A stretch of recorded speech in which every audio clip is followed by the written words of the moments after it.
Hello friends, this is your friend back with a new fanfic. What if Naruto returned after 7 years with the Senju and Uzumaki legacy?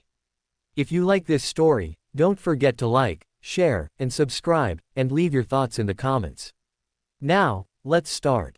Chapter 1. Naruto Uzumaki stood right in front of the entire council of Konoha, consisting of both shinobi and civilian parts, with 3 counselors Homura, Koharu and Danzo sitting right in front of him, with the current 5th Hokage, Tsunade Senju, looking at him with tired, saddened and practically defeated look.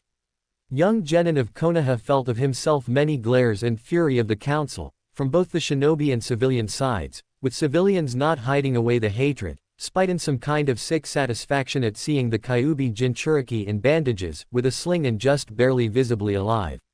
Sasuke has done a very great number on Naruto, piercing his chest, breaking his bones and injuring Naruto so badly, that if it had not been for Kyuubi and his chakra, he would bit the dust before he had managed to knock that bastard out and drag him back to Konoha. And just as he did that, fatigue, blood loss, torn muscles and broken bones finally forced Naruto to collapse at the gates of his village, and the last thing he saw before passing out was Sakura and Kakashi running towards them, followed by Tsunade Ba-chan and Shizune-chan.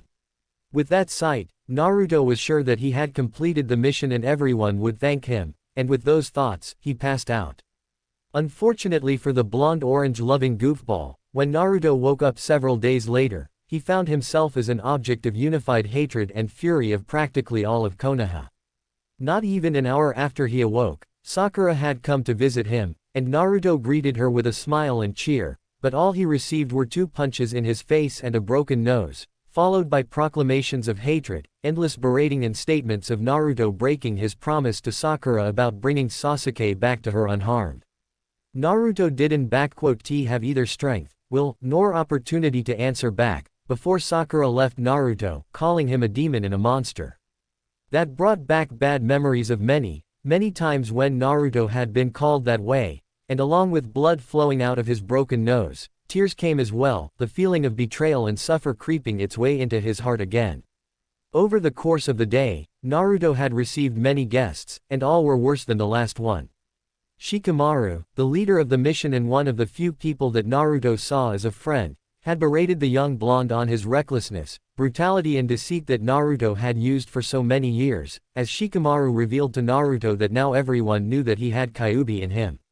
This revelation came to Naruto as a shock and a stab in the heart, as Shikamaru called Naruto not only an idiot, but also a cheater, thinking that the reason for Naruto's abilities was all attributed to Kyuubi.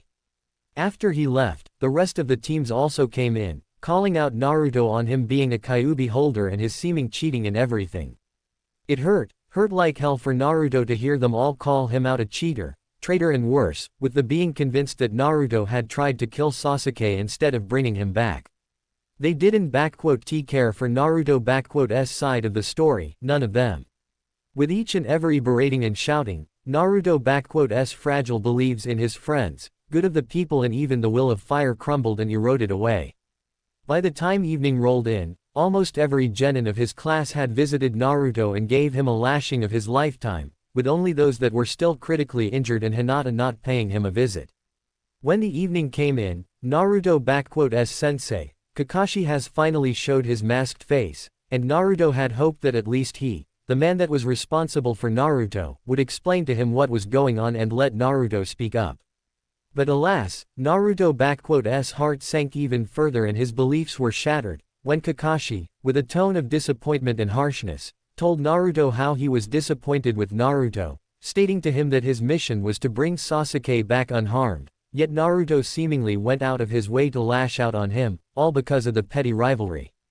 Naruto listened as this man whom he considered to be the closest thing to an older brother and even father was verbally destroying him, revealing to the young blonde the real colors of Hitaki and his endless favoritism of Sasuke Uchiha. Kakashi ended his tirade about the importance of teamwork, how Naruto had went up against everything that he had taught him, and also against the teachings of Naruto's favorite Hokage, the 4th Hokage, with information that Naruto was no longer his student, nor was his secret protected as Konoha Council finally revealed it to everyone in the open. When the Cyclops had left Naruto, young blonde looked worse than ever, with a feeling of his soul being torn to shreds and his heart crushed to nothing. For the first time in years, Naruto had wished that he was dead. When the night rolled in, with Naruto hoping to at least lay down and sleep, he received the very last visitor, Jiraiya, the pervy sage and a man that Naruto had admired almost as much as the third Hokage. By the end of his visit, Naruto's opinion had changed drastically, as Jiraiya had expressed the very same disappointment and anger with Naruto as everyone else, with Toad Sage going as far as to admonish Naruto for using Rasengan on his friend to kill him and relying on the demonic fox to fight Sasuke. Just like all the others, Jiraiya cared not for Naruto's critical condition and what Sasuke had done to him, instead focusing on Naruto's failures. Toad Sage had expressed to Naruto that Lord Third and Fourth would be sourly disappointed with Naruto, especially the Fourth, along with informing young Genin that he was no longer a summoner for Toads, as Jiraiya had terminated Naruto's contract. Everything that Jiraiya had said, Naruto simply took in with a blank expression, showing no emotion or anything, only letting his tears fall freely as the man he once respected was berating him for practically nothing. When Jiraiya left Naruto, young blonde simply stared at the wall with the dead expression and not even will to move anything. Years of berating, beatings, isolation and hatred, and now all coupled with what he heard today from essentially the closest people Naruto had. Everyone has a limit to how much pain and sorrow they can take, and no matter how strong your spirit is, how powerful your will is and how much light you have in your heart. Naruto Uzumaki had always clung to the belief in best of people and that he had those that cared for him, yet today he faced the harsh and cold truth of his life. No matter how much he had tried, fought, bled and protected, people of Konoha will always see Naruto as a demon and trash. And with this realization, came the understanding that Naruto's dream of becoming a Hokage was only ashes to him now, because with so much pain, suffering and sorrow that he had experienced, Naruto's soul couldn't hold on to a hope of finding happiness in Konoha any longer. For the first time in his life, Naruto had let the long-quenched and restrained hatred for Konoha gain a hold of his heart. It was always there, festering and expanding, like a cancer, with every glare, every beating, berating, bias and more. Naruto had tried as hard as possible to quench it, but now, he accepted the simple fact that he had realized when he was a kid. He hated this place, he hated the Konohagakure and he hated its people for all they done to him. Naruto has had enough and the wall that held back his darkness finally crumbled, with the blonde accepting the cold and harsh reality as it is.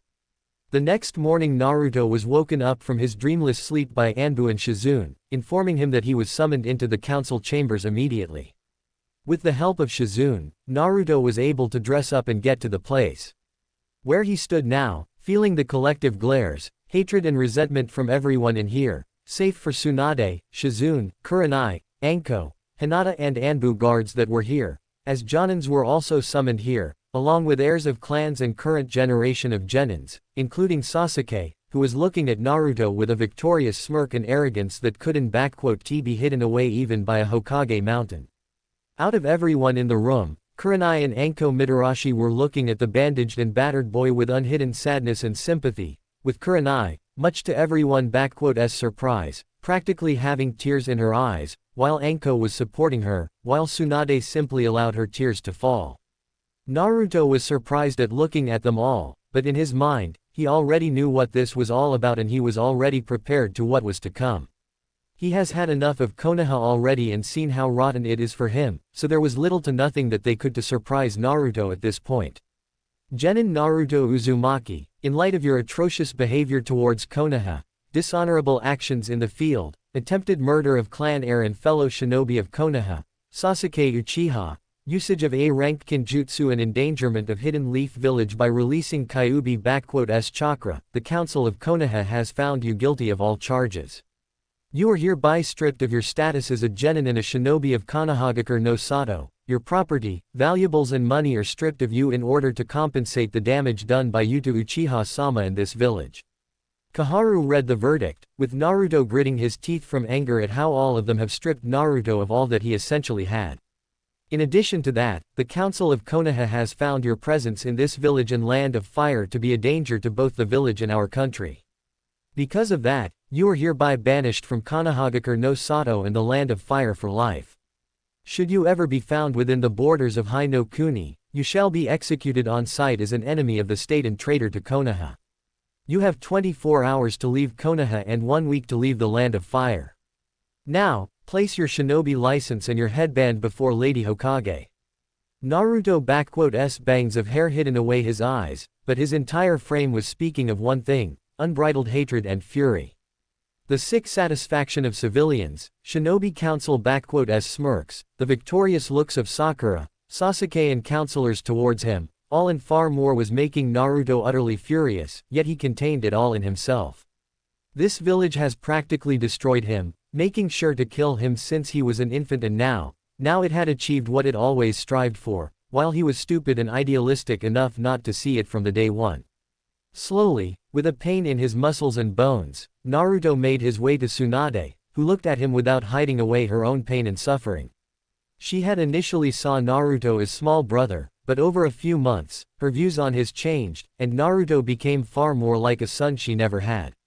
Tsunade Mei never showed it, yet it made her heart warm when Naruto called her Ba-chan, occasionally even Aka-chan when she was particularly caring towards him.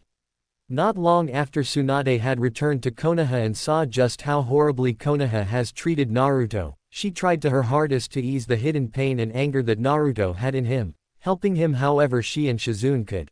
Restoration of Naruto's apartment, good food supply, clean water, new and clean cloths and more. And now, this village has destroyed the young blonde and everything that was good in him for this place, and it hurt Tsunade. Hurt even worse when she had lost Dan and even Nawaki. As to her, Naruto was her son, and she was the one to fail him. As she was absent, tending to Naruto's injuries, Council took this as a golden opportunity and used it to the fullest, doing its best to exile and destroy Naruto, take away everything that he had, all right under Tsunade's nose. Tsunade had never hated the village her grandfather and granduncle had built, but after this and what she had found out later on in Sarutobi's files, Tsunade truly, for the first time in her life, felt an utter hatred towards this place. Naruto saw the familiar pain in Tsunade's eyes, and only gave her a sympathetic look. Young blonde Mei hated this village now, but not Tsunade, nor Shizune. They were never the ones to hurt or betray him. No, they were about the only ones to truly help him, to care for him as he was and without any deceit. He may looked like a fool, but even Naruto knew that this farce was fully on hands of the council and not his surrogate mother and sister. With a free hand, he took off his headband and placed it onto the table, followed by his license on top of it. When Homura was about to reach it with her hand and a sickeningly satisfied look, Naruto slashed a kunai right into both of them, piercing the symbol of the village and his license, surprising and shocking everyone, as kunai went right through both objects and table, earning him even more heated glares. Before anyone had a chance to say anything, Naruto finally spoke up. "Good riddance," was all that he said, with a voice filled with coldness, hatred and resentment, one that was completely foreign to everyone's ears, with Kurenai, Enko and Shizune breaking down at those words, while Naruto wobbled away from the chambers, not caring for the insults thrown towards him by his former friends and others. Naruto. Right when Naruto was about to leave the building, he was stopped by the voice of Tsunade, making him turn around and see her coming towards him. Naruto, I am so sorry, I. Don TB. Naruto simply stated to Tsunade, surprising her a little. You and Shizune Nei-chan had nothing to do with it, I know it. The council, civilians, shinobi, advisors, I long knew that they wanted to get rid of me, I was just stupid enough not to accept it. I am actually surprised they even allowed me to live, I was ready to meet the executioner blade, to be frank with you. Naruto, Don T say it like that. It not like you. Tsunade practically shouted at him in shock. I know that what happened here was harsh and it was utterly atrocious, but Don T let it get to you. I will overrule them and they LL regret ever doing such a thing to you, ANU LL be back I in no time. Ka-chan, Tsunade was immediately stopped when Naruto called her like that, looking at the greatly saddened face of her surrogate son. Thank you, you and Nei-chan for everything. I know that you mean well and want the best for me, but please, just let me go. You and I both know that this village and all of those people, they LL never accept me as you and Nei-chan had accepted me. To you, I am Naruto, but to everyone else, even Kakashi Tem and Jiraiya Tem, I am a disappointment, a cheater, a demon and only a tool to be used and tossed away like a trash. They, Sakura, Shikamaru, Choji, Kiba and everyone else have let me understand it all too well. Tsunade was shocked when she heard of it, instantly understand what had happened. Naruto had been visited by all of them and must they received on hell of a verbal lashing out that it had finally broke her favorite blonde. Tsunade was gripping her fists and stopping herself from going right towards all of them and snapping their necks one by one, followed by their parents and friends for doing such a thing. Hell, the first one on her list was her own former teammate, Jiraiya, whom she hated at this moment more than even Orochimaru. He was entrusted with Naruto, had taken him as an apprentice and did this to him. Jiraiya, I hope you already left this village, because if not, I LL personally send you to hell for this. Tsunade mentally swore to herself.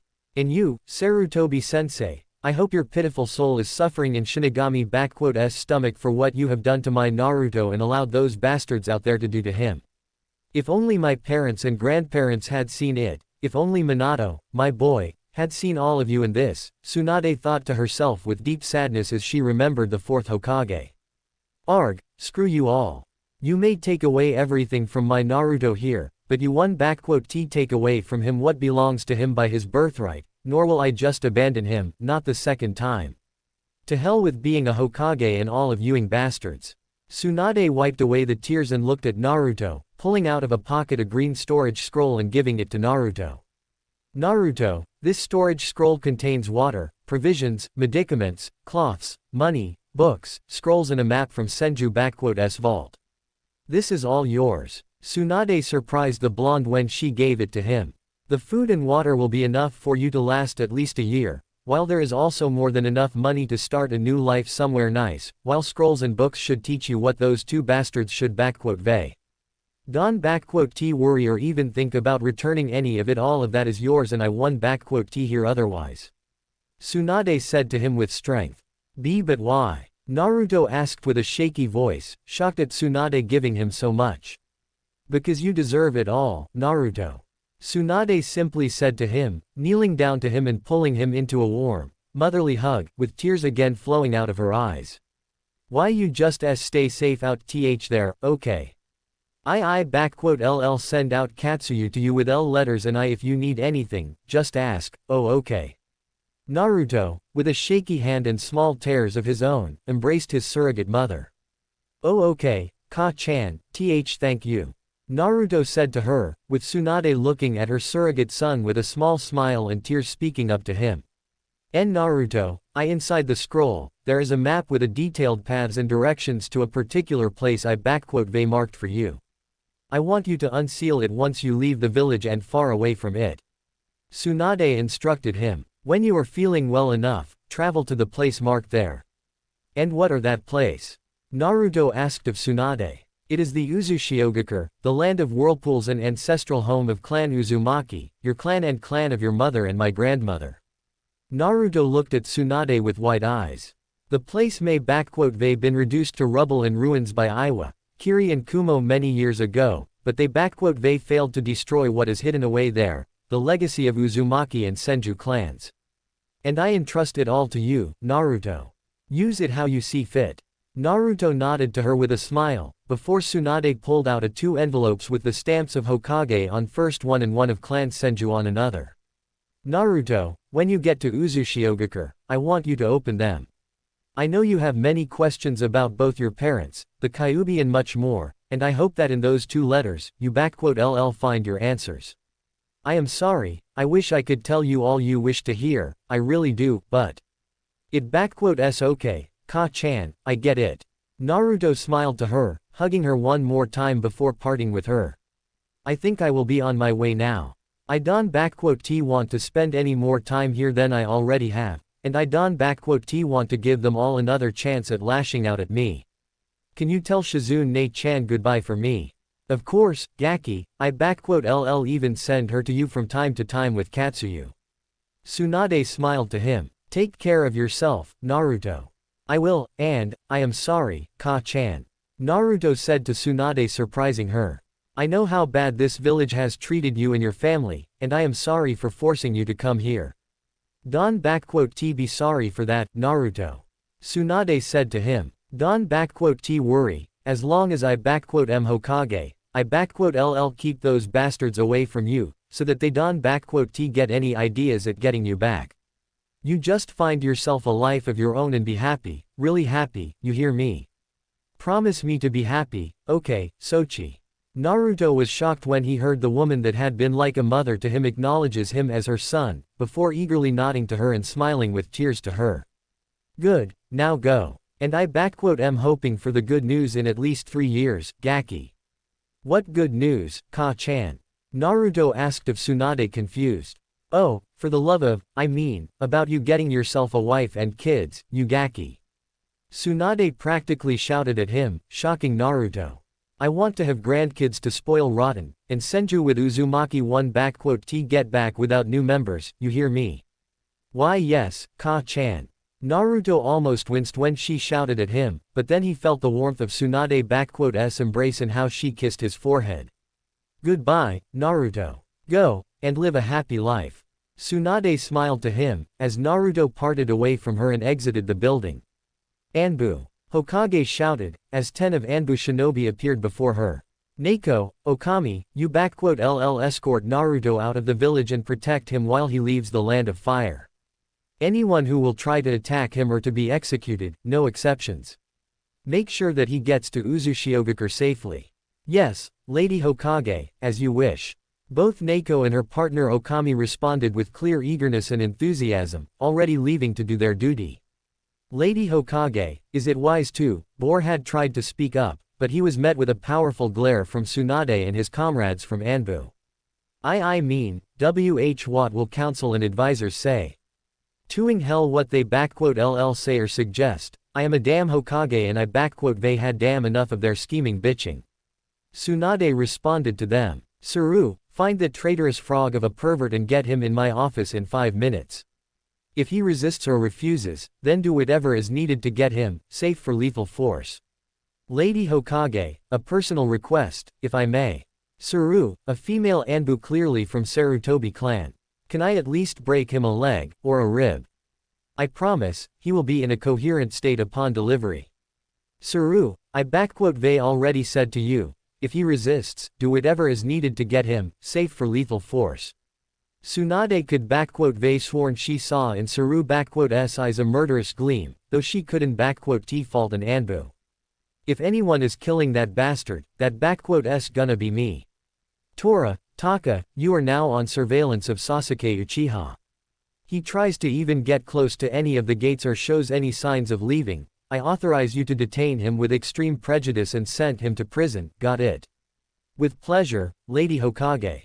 Both responded, feeling especially vindictive for the young blonde who s suffering they witnessed today, leaving already. The rest of you, carry on as you were. The rest of the Anbu nodded and disappeared, with Tsunade seeing Kakashi and Haruno Sakura already coming to see her. Hitaki, Haruno, what do you two want, and be quick about it. Lady Hokage, I wish to ask you to train my genin Sakura Haruno as a medical nin, since, Kakashi had begun with his usual eye smile, but he was immediately shut down. Denied. I will never train this disgrace of a kunoichi in arts of medicine and surgery, never in my entire life.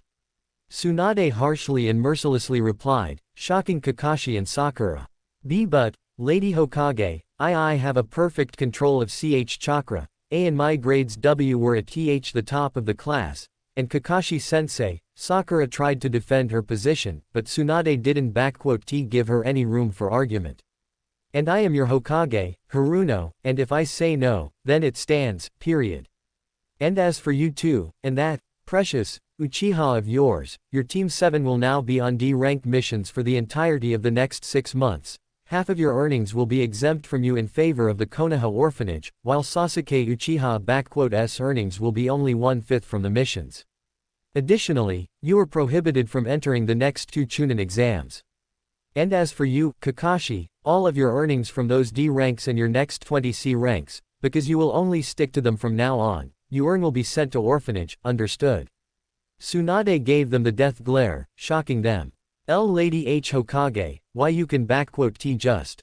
I can and I already did, Hitaki, so shut it. And if you think the council will be able to overrule me, think again. Suggest you spend this time teaching your genin some actual training instead of those teamwork exercises, because Sakura Haruno is now on month of probation due to her poor record as a shinobi. If within the said month she does not improve her skills, I LL personally boot her out of the shinobi program and deny any appellations about return. And until the probation is over, no other shinobi of any specialization will give her any training.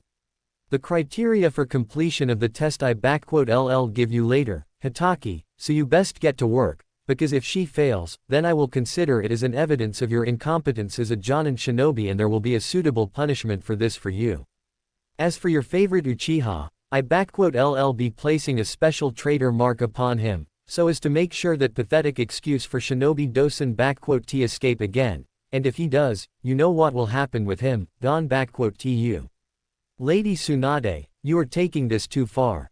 What could they caused my team to suffer such uncalled for punishments? Kakashi asked of Tsunade, genuinely shocked at hearing this, knowing full well just what a special traitor mark means in shinobi world. Your blatant bias, favoritism and also your inadequate work as Jonin, shinobi, and self-proclaimed best student of 4th Hokage, Hitaki.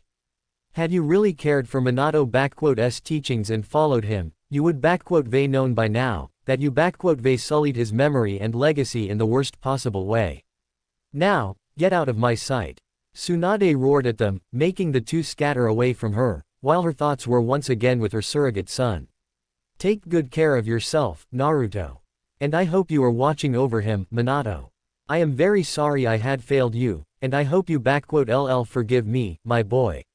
Tsunade thought to herself, as she went towards her office, where she was greeted already by the sight of Saru literally tying up Jiraiya to the chair, while the Toad Sage was struggling to get out, but it wasn't easy with a broken leg and arm.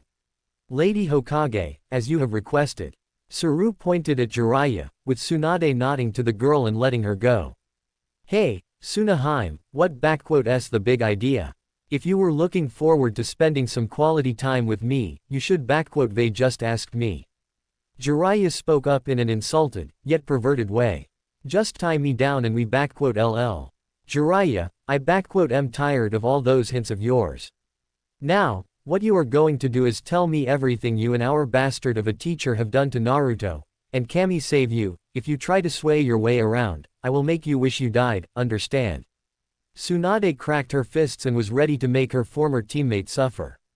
Tease Tsunade, WHYD Don TUCC calm down and we just sit down in a bar, like we used to, and Tsunade S right leg connected with Jiraiya S broke one, and a single kick was enough to shatter the bone even further.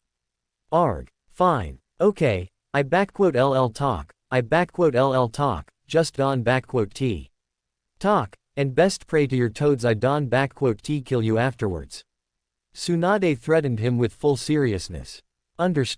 7 years later. Land of Waves. Land of Waves, once a destitute backwater country under the heel of a mighty tycoon, now is a prosperous trading nation, with ports and markets always bursting with dozens of merchants, businessmen and traders from all over the globe. In all of elemental nations, there is no better trading hub than this nation, no better place to buy something at the best price and quality. And to all of this land of waves and it s people who are enjoying their golden age owe to Naruto Uzumaki, the unjustly banished shinobi of Konoha and a hero of wave.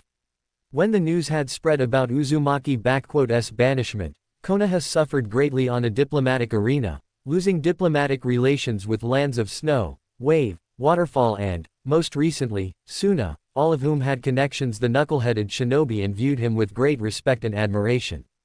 Especially sensitive and painful was the diplomatic blow from Suna, which had managed to regain and greatly strengthen its position after the failed invasion and manipulations of Orochimaru. Gaara, the fifth Cage, has taken up office about 5 years ago and has put every effort to regain positions of Suna and strengthen them, succeeding in it, along with proving himself as not just capable but also respectable and strong Cage. He mended the relations between Suna and Iwa, opening trade with them and even signing up a defensive pact with them, effectively ending the previous one with Konoha in favor of establishing better relations with Iwa, Wave, newly reformed Kiri and even Kumo. That blow to the pride and prestige to Konoha is still very fresh and one to be forgotten anytime soon, that is for sure.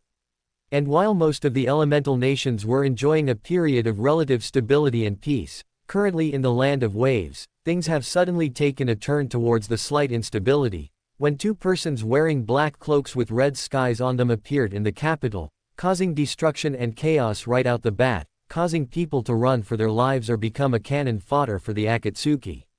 Usually, members of the elusive Akatsuki act with restraint and stealth, yet this particular pair has traveled all the way to the wave for a specific reason: collect a very hefty bounty on Hanzo Hattori, an S-rank Ronin, a shinobi without a village, but not a nuke nin, who had played a critical part in Kiri-S civil war, as well as in Mizu-S civil war, which swept through country when 4th Mizukage murdered Daimyo and his entire family. Once a relative unknown, Hanzo appeared in Kiri over 6 years ago and steadily became one of the deadliest allies of current 5th Mizukage and current daimyo of Mizu, Ieyasu Tokugawa, earning himself titles such as Karigaker no Oni and Kage no Shi, first one earned after Hanzo single-handedly killed over 150 Kiri-S shinobi, within an hour, and second after he killed the 4th Mizukage in single combat. The war had ended about 4 years ago, yet Hanzo continued his work as Ronin, providing his services to first the rebuilt Kiri, then Kumo, later Iwa, and then to Suna, earning himself a reputation as a reliable, honorable and resourceful shinobi. Konoha had also tried to offer him to come to their village and work for them, but, much to their dismay, Hanzo refused every time, stating that he wanted nothing to do with them. Toad Sage Jiraiya had tried to track down Hanzo once, but only ended up drawing to himself attention of Iwa-S and Kumo-S shinobi corps, who were all too happy to repay their debts to Hanzo. Only about 2 years it became known that Hanzo presides in Wave, which is where Akatsuki have decided to go and get the elusive Ronin. Kakuzu of Jongu and Hidan had thought that Hanzo-S reputation was exaggerated and he would be taken down by them easily. They were proven wrong, badly, as Hanzo quickly appeared before them and somehow not only transported them out of the center of the capital and onto a clearing, but was overwhelming the pair and driving them both to their ends. Kakuzu had already lost 3 of his hearts and was running low on chakra and endurance, while Hidan had been incapacitated by Hanzo early on by a very powerful genjutsu of some sorts.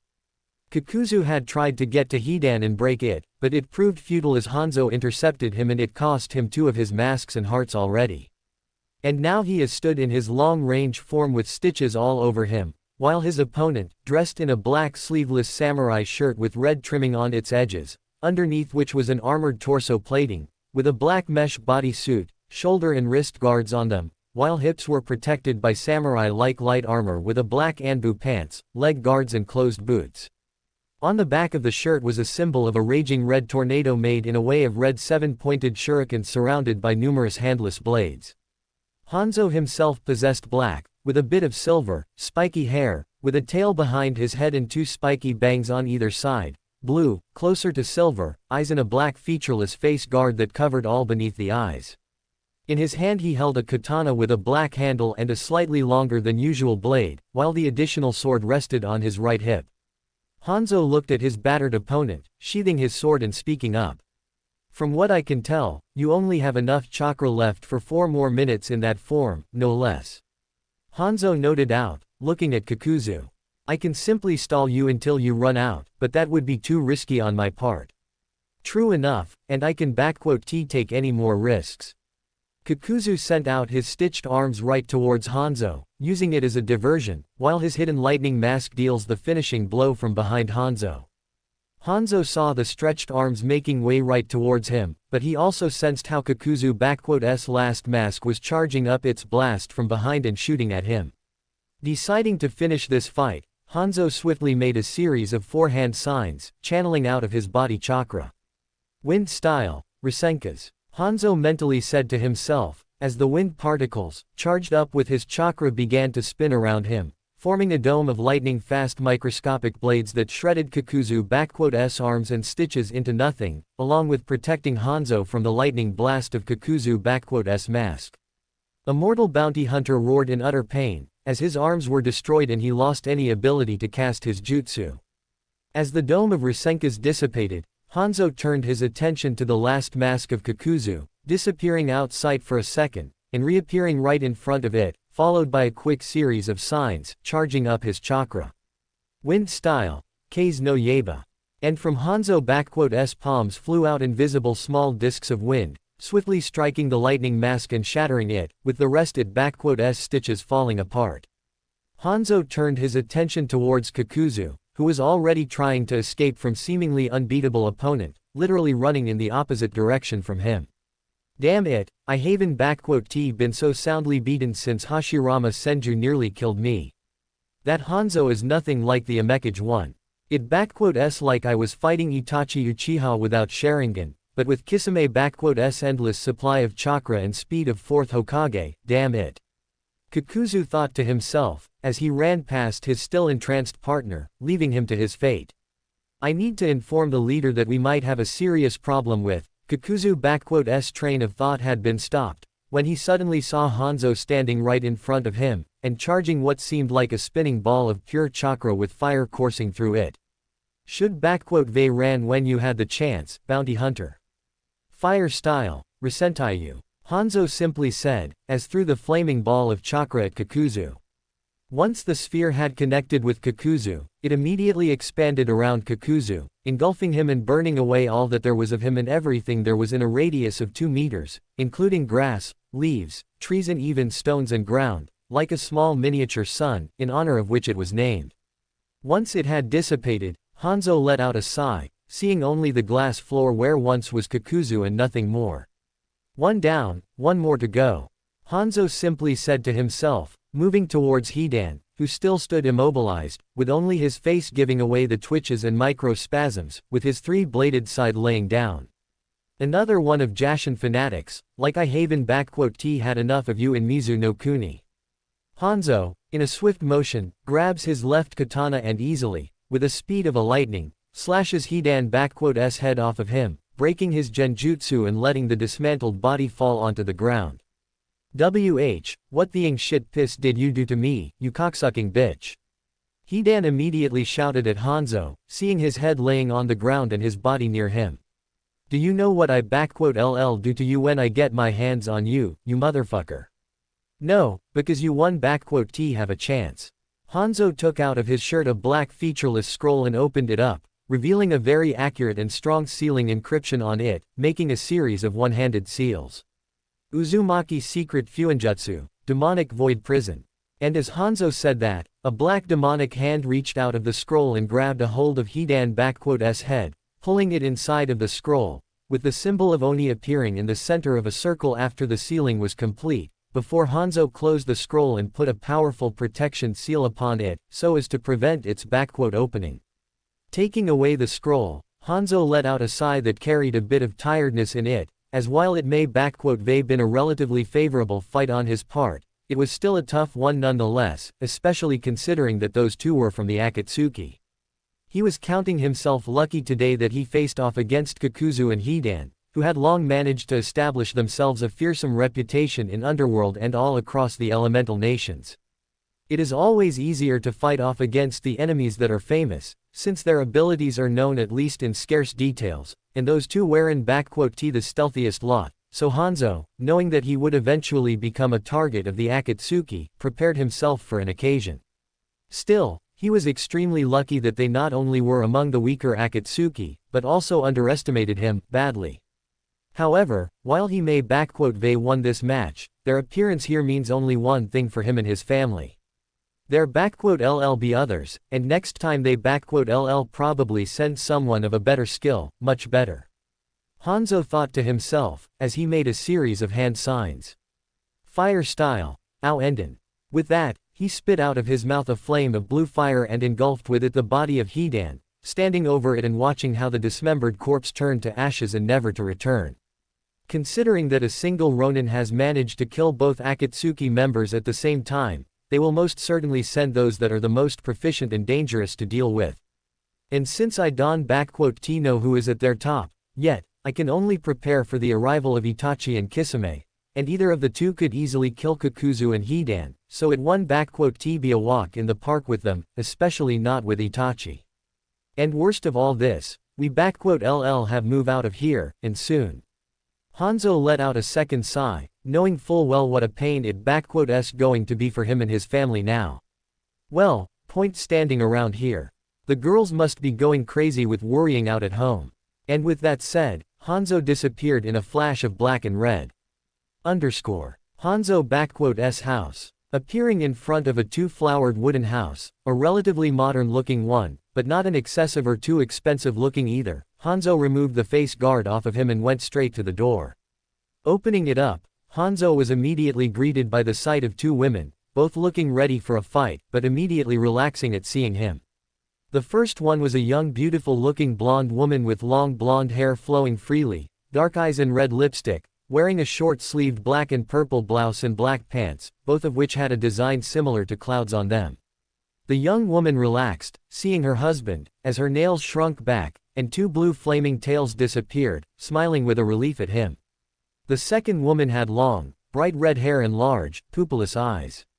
She wore an elaborate, high-collared white kimono with the Uzushiogakure symbol on the back of the obi which was tied around her waist. Her hair was bright red, long and spiky, and reached to her waist behind her. She too had calmed down and went straight ahead to hug her husband, along with the blonde woman, speaking up. "You are here," she simply said to him, but with care and love in her voice. "You should let us both go with you, and who would stayed to look after the house, after Yusaka and Masamune, Kurama?" He asked of his first wife, Kurama, or otherwise known as Kyuubi no Yoko, who stood in her human form, which she modeled after her first host, Mito Uzumaki, whom Kurama greatly respected, loved and admired. "You would killed me if something happened to either of them, and you know it. Still, leaving us out here in dark," spoke up Yugito Ni, a former kunoichi of Kumogakure and Jinchuriki of Nibi, declared long dead after her own battle with the Akatsuki 4 years ago, but saved by the man who holds her now. "We could left Matabi with them and go with you." "Mo, don you talk like that, Yugi-chan. I too was worried sick for our Naru-kun here and wouldn't leave him out, but kids are also important." Came the voice of a young beautiful-looking woman with black and blue hair, wearing a sleeveless blue dress with a black pattern on it, showing off her figurine and tattooed legs and arms in pattern of stripes, with right eye of yellow and left of green, and with seeming tattoos of cat whiskers, rushing towards her husband and hugging him. "Naru-kun, tell me, are those?" "Yes, Mata-chan, they are gone, and they won't hurt either of us here, nor our children," said Naruto Uzumaki, once a former shinobi of Konohagakure, a Jinchuriki of Kyuubi and betrayed by the very people he swore to protect, now known to most of the world as Hanzo Hattori, husband to 2 Biju and another former Jinchuriki, father to 2 children and one of world's strongest and most dangerous shinobi. "And I won't let them, never." Throughout 7 years of his life, Naruto has went through a lot of things, having grown, both in height and personality, maturing in the harshness of the outside world, gaining wisdom in life and knowledge of his ancestral clans, Uzumaki and Senju. He went through one hell of a journey before he got where he is right now, and his first stop on that journey was Uzushiogakure, the ruins of once mighty and proud hidden village of Uzumaki clan. At first glance, Naruto didn't believe he would gain anything there, but Tsunade was right, as she had left him instructions to him on how to get to one place that Uzumaki had preserved the most. The hidden temple of Sage of 6 Paths, where the most valuable and precious things that Uzumaki had kept, something that all nations in the world craved, yet only Naruto had access to the great Uzumaki library, housing hundreds and hundreds of scrolls, books about ninjutsu, taijutsu, genjutsu, kenjutsu, and the most valuable of them, fuinjutsu. The knowledge of over 10 generations of Uzumaki, Senju and even Utsutsuki Hagoromo himself was at Naruto's disposal. With a determination matched only by his desire to learn, to grow stronger and surpass what he once was, Naruto took to all of it like a fish to water. While for the most people it would take 100 years to learn what Naruto had learned, for him it was only a couple of years, with his shadow clones, natural talent to learning things, Uzumaki blood and Kurama's help, who, despite Naruto's initial disbelief, was not just friendly with him, but also very much interested and adoring of him, caring for the blonde very much. The reasons to that, along with a great number of revelations about Konoha, his past and his time in Konoha came only later, practically at the end of his stay in Uzushiogakure, and they had only cemented what Naruto had made himself into, transforming a blonde, loud-mouthed idiot into a true definition of shinobi, with knowledge and legacy of his clans in him. When he had left Uzu for the world, Naruto was far smarter and more mature than before. Knowing that as a Jinchuriki he would be prime target not only for Akatsuki, but also to other villages, Naruto changed his looks, getting rid of his whisker marks completely, changing his hairstyle and color, cloths and even personality, creating who would eventually be known as Hanzo Hattori, a ronin that helped put an end to chaos in Mizu no Kuni, earned a reputation of one of the most feared shinobi on the continent and more. Naruto didn't think he would end up becoming who he is now, but he was glad that he did, as he helped put an end to 4th Mizukage and his reign of terror, with Ieyasu Tokugawa unified the collapsing nation, saved the 3rd Tsuchikage from an assassination by Han, a fellow Jinchuriki that went rogue, gave Gaara peace with Shukaku through modifying his seal to the same level as Naruto and not to mention many various things he has done to Kumo, Iwa, Suna, Kiri and others. But probably the most important things in his life that he had achieved were falling in love with Kurama, Yugito and Mitabi, and fathering Yasaka, his and Kurama's daughter, and Masamune, his and Yugito's son. With the absolutely extensive knowledge on Fuinjutsu from Uzumaki, texts of the Sage of the Six Paths and medical colossal knowledge of Mito Uzumaki and Hashirama Senju, Naruto had found a way to let Kurama be free without dying.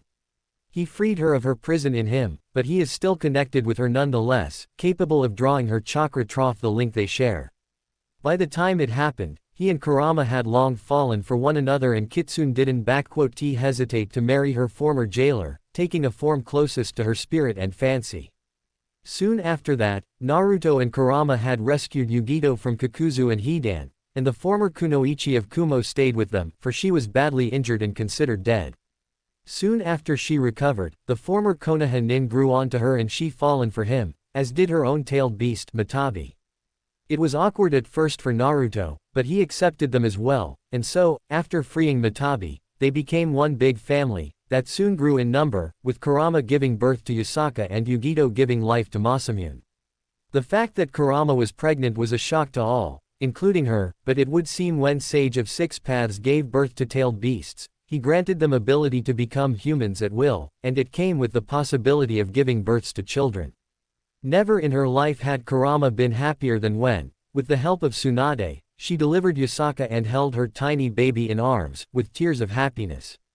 Mama, Papa, just as Naruto had thought of, a voice of a 4-year-old little girl dressed in a yellow and black kimono, with golden eyes and long golden hair, came down from her room, followed closely by a little 3-year-old boy with short blonde hair, eyes blue and dressed in a blue shirt and white pants, looking at their parents.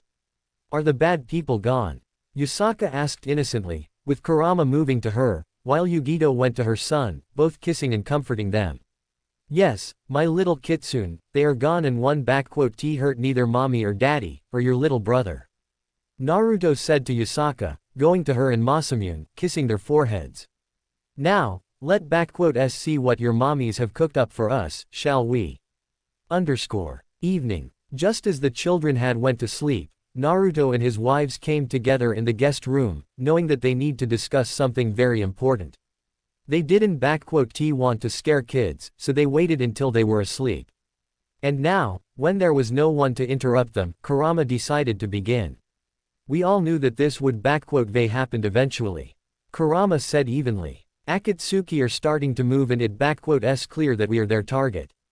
Kakuzu and Hidan didn't know about me being your Jinchuriki, nor about you, Yugi-chan, or Mata-chan. They were here only because of the bounty on my head. Naruto clarified, with Mitabi and Kurama breathing a sigh of relief.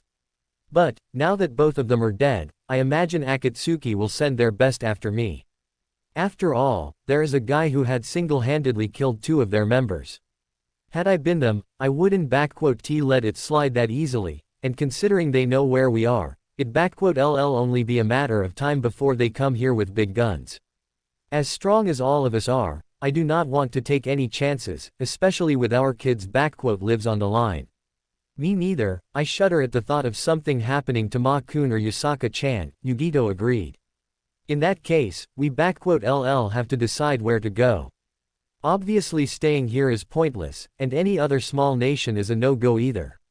Our only options are the Big Five and their hidden villages. Kumo is out of the question, since they reseal Mata-chan in you, by force, and it will be back to square one for you, Yugi-chan. Naruto saw how his wives agreed with them. While Reikage and I are on good relations, I wouldn't put it past him to stab me in the back and use us all for his own benefit. Iwa is a no-go as well, especially considering the fact of Onoki using Akatsuki to his own benefit and give him Nibi, Kyuubi, their Jinchuriki and their children. He is just as old as he is spiteful, prideful and eager for revenge after the Third War, so he use us, no doubt about it. And as for Konoha, Yugito and Mitabi clearly saw the looks of hatred on both Naruto and Kurama. No, never. I won those scums get even in 100 miles radius to me, Naru-kun and our children, not after what that bastard third and his frog apprentice did to us. Kurama said with strong anger in her. I never held any ill against them before. I understood what Mito had to do. With Kushina, it was hell and she was nothing like Mito-chan, always so. They had more than enough reason to hate her. But all of that doesn't even compared to what those bastards have done to Naru-kun, and how they banished him. Had it not been for Yusaka and those few that are grateful to in Konoha, I would gladly level it to the ground already. So far, Konoha and the rest of the world think that Naruto Uzumaki is dead, and it's best that way. Aside from Tsunade-ka-chan, Shizune-chan, Enko-ne-chan and Kurenai Oni-chan, I do not trust any of them, especially the council and advisors. Naruto stiffened up when he remembered them all. And if they find about Yusaka and Masamune, what Hiruzen and Jiraiya did to me will be nothing compared to what those bastards do with them. Hell, I would pay money to see Kurama go at Konoha. Which means that our options are Suna and Mizu. Mitabi stated as a matter of a fact. Both options are nice and good, and while I don't mind the heat, neighborhood with our one-tailed brother doesn't sound too well to me. We all know how he is, especially around me and Kura-chan. He is actually really docile now, Mata-chan. Gaara even says that Shukaku is like, stoned. Naruto found the right word. But, while people in Suna are nice and Gaara is practically my best friend, Mizu is actually the best option. Ieyasu knows me and long has offered me a position at court. Mizu shinobi respect me, plus we have a house in Kiri and the capital there. Not to mention Mei-chan is also there, Mitabi added up, getting a mock glare from Naruto. Oh please, we all know how much she loves you, Naru-kun, not to mention she adores the kids like she as their mother, not to mention she is all for sharing the love.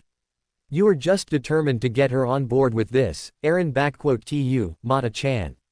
Naruto rhetorically asked of her, knowing the answer not only from her, but also from Kurama and Yugito.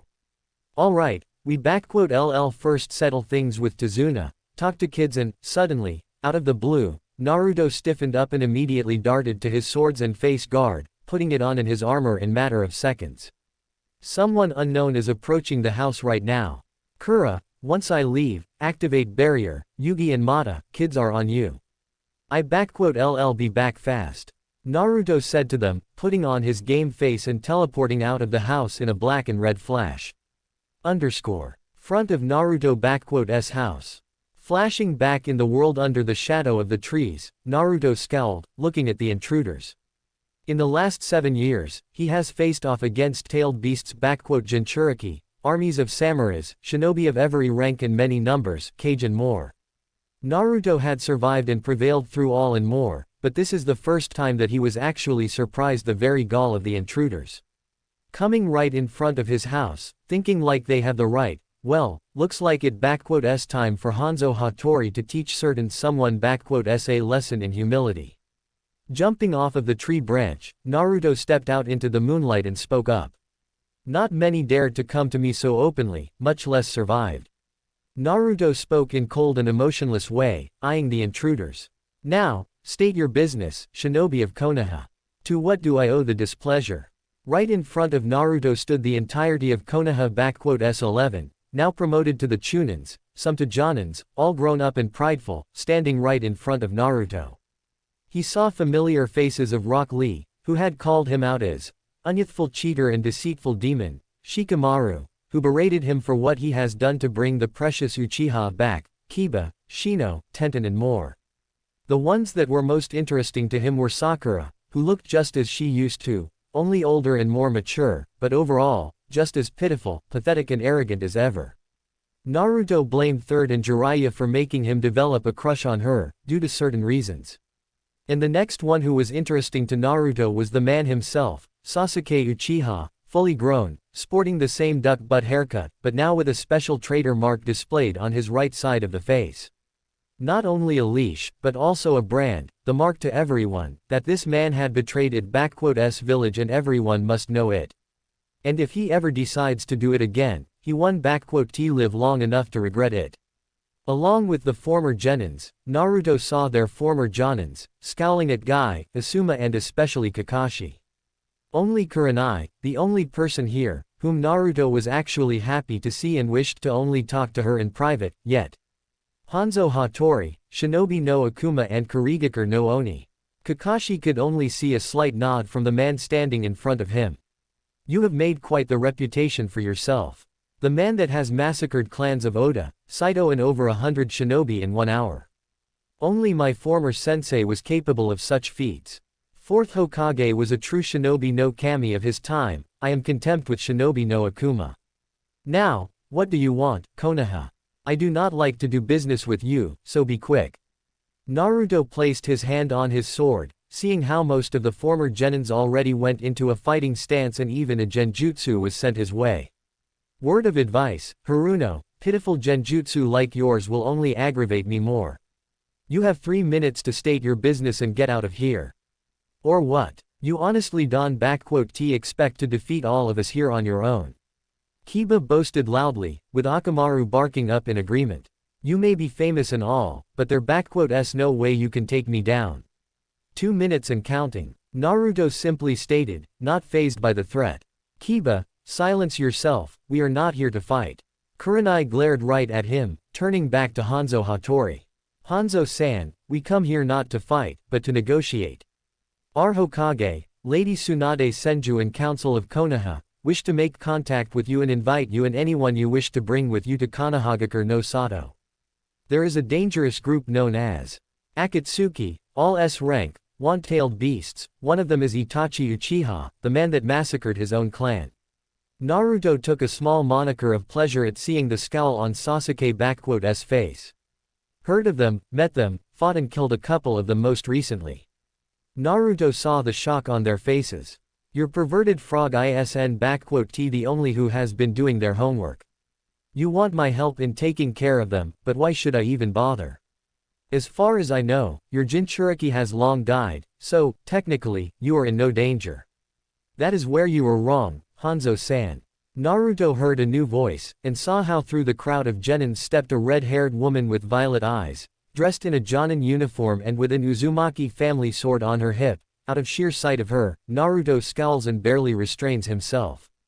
My name is Kushina Uzumaki, and my son, Menma Namikaze, is the Jinchuriki of Kyuubi, and ask of you to help me protect him. Spoke up Kushina Uzumaki, the woman that had given birth to Naruto and abandoned him in favor of his twin brother, Menma Namikaze. Chapter 2. Once, Naruto had dreamt of several things to have, as an orphan. They weren't as grandiose or audacious as one would think of him, no. Before he dreamt of being a Hokage, he wanted something that he had longed for throughout the entirety of his life. And that was to have a family, to be loved and cared, to have parents that support and protect you throughout your childhood and guide you to adulthood. Every orphan dreams of it, and Naruto was no different, longing for having a family, parents and be loved and cared. To be rid of the constant loneliness, to feel the warmth of mother's embrace, to be proud of a father praising him. Yet, Naruto was devoid of it all, never to feel it. And it wasn't his choice, not by any means, since this was the decision made by the very woman that stood right in front of him, the woman that had given him birth and was supposed to have nurtured and protected him in this world. But instead, she abandoned him in favor of his twin brother, leaving him out in the cold, harsh and unforgiving Konohagakure no Sato, to be used as it Jinchuriki, manipulated, used and practically destroyed as a breathing feeling human being not just by its council and Danzo, but also third Hokage and his only loyal apprentice Jiraiya. And all of that, all the torment, suffering, loneliness and more, it all started with Kushina Uzumaki abandoning her firstborn son and never looking back. It would surprise many, but Naruto had long known about his mother and twin brother, for over 7 years to be precise. It was an utter shock for him, to read from Tsunade's letters about his origins, his real parents and what had happened to him. Finding out that Naruto was not only the son of Minato Namikaze, but also of Kushina Uzumaki and that she purposefully abandoned him was not just hard, it was an absolute nightmare for Naruto, especially considering the reason as to why Kushina had done so. And that reason had made Naruto truly hateful and resentful of any notion that such woman had given birth to him and his father, Minato Namikaze, fourth Hokage and one of the greatest shinobi in history, had ever fallen in love with her. According to Kurama, who had maintained her constant control over her second half sealed in Menma, Kushina, delusional after the attack of a masked man, childbirth and release of Kyuubi, had for some reason believed that her husband's sealing worked wrong on Naruto. She didn't even properly examine the seal on him, already believing that husband had not just sealed inside of Naruto half of Kyuubi's power, but also Kyuubi's soul and that it had taken over Naruto's body. Granted, it was partial truth, as Naruto did end up with the soul of Kurama in him, but she had never tried to control him, and, according to her, his father's seal wouldn't even let her pump out any of her chakra, even in minuscule levels, unless Naruto needed it. But, to Kushina, a sealing mistress of Uzumaki herself, her firstborn son was lost and she simply threw him away from herself, leaving the Konoha for Fire Capital to train and raise her only true son, Menma. When Naruto had first found about it, he was livid, absolutely furious and had even lost control over himself, resulting in him pumping out more and more of Kurama's chakra, going so far as to literally allow its chakra to take over him. He would destroyed the island of Uzu and unleashed Kurama out had he not been stopped by someone he did not expect to meet. Flashback. 7 years and 4 months ago. Naruto mindscape. Naruto. Stop this. If you pull any more of my chakra, you LL die. Please, Naruto-kun, calm down. Kurama was desperately pleading for her host and poor soul to stop what he was doing, but it was all for naught, and the giant fox was forced to look from her cage how the walls of Naruto's mind and seal were getting destroyed. That woman, abandoned, alone, I will kill her. Naruto roared inhumanly, more and more chakra of Kurama being unleashed in the real world and his body already transforming into a vessel of red chakra with fox tails starting to come out. Naruto, please, I beg you. Kurama was looking how her host was about to lose his life, and even though with the destruction of this seal she would be free, she did not wish to witness her first friend's death. Damn you, Kushina, Naruto, stop this, or you will. Naruto, that is enough. Suddenly, a new voice came from the folds of the Naruto's mind, snapping his mental projection out of his rage for a second. That split second was more than enough for the newcomer to appear right in front of Naruto and push him away from the cage, as he was about to rip away the seal. Naruto stumbled and fell down into the water, anger and rage leaving his eyes and mind in an instant, as shock and surprise came over. He looked upwards, to see a young blonde man, with sky-blue eyes and spiky hair, dressed in a white Haori and Jonin uniform, standing over him, extending his hand. It didn't take any time at all for Naruto to immediately recognize who that man really was. Fourth Hokage, Dad, Naruto looked up in awe, as Minato Namikaze, fourth Hokage of Konoha, and father to Naruto smiled to him. But how and why. When I sealed the half of Kyuubi's chakra in you and the other one in Menma, I had also split my chakra evenly between you, sealing it as a failsafe, in case one of you ever were to unleash Kyuubi or the seal to be broken externally. Minato explained, as Naruto shyly accepted his hand, rising up from the waters.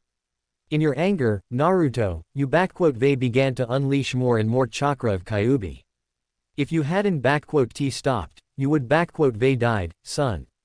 I had tried to stop him, Yondaime, but your damn seal prevented me from that, so I am blaming you on this part. Kurama complained loudly at the man, making him turn to face the giant fox. I would they praised your work here, Minato, but after what Naruto had went through, I would much rather rip you to shreds, along with that cursed woman and your teacher. Do you even know what they put Naruto-kun here through and what your predecessor had done to him, because I LL be more than happy to explain it all in great detail. Kurama roared in fury at the man that sealed her, but Minato didn't flinch even a little bit. You don't have to tell me about it, Kyuubi. I know what they have done. Minato said to Kyuubi and Naruto, shocking them both. I watched through Naruto's eyes and witnessed it all firsthand, and it is part of the reason why I am here now, Naruto. Minato turned to face his son, a saddened look on his face and apologetic eyes were seen by young blonde. Naruto, I know what you have been put through, all about it and even more than you think. And, while as a Hokage, I may try and understand that what had happened to you is necessary, but as your father, a loyal shinobi of Konoha and a human being, I do not see any excuses to what they had done to you. And all because of the choice I had to make, my son. And for that, I ask for your forgiveness. I have no excuses to offer, only the truth. Dad, what do you mean by all this? Naruto asked of him, with Minato answering to him. Naruto, when you were born and I had to seal away the Kyuubi, I had a few moments left in the world and I asked of Kushina to look after both you and your little brother. I also had wished for Hiruzen to inform my mother about you and your brother, so that she may help raise you, but right after I had passed away, your mother had decided to abandon you, convinced in her grief, sorrow and delusions that Kyuubi here had taken over your body and that my sealing didn't work properly, has decided to leave you in Konoha. Minato told his son with sorrow and great deal of disappointment in his voice. The woman I had loved for all my life, who had made me the happiest man in the world, I had known Kushina feared Kyuubi greatly, hated it so much that it clouded her judgment at times, but to go so far as something even I couldn't see happening, nor can I forgive her for doing such a thing. Not for abandoning you, nor for how she had turned the village against you. Turned the village against me. Naruto was confused. Before she left, Kushina had informed clan heads and council of Konoha that Kyuubi has taken over your body and you were no longer her son. Minato saw the utter horror and shock on his son's face.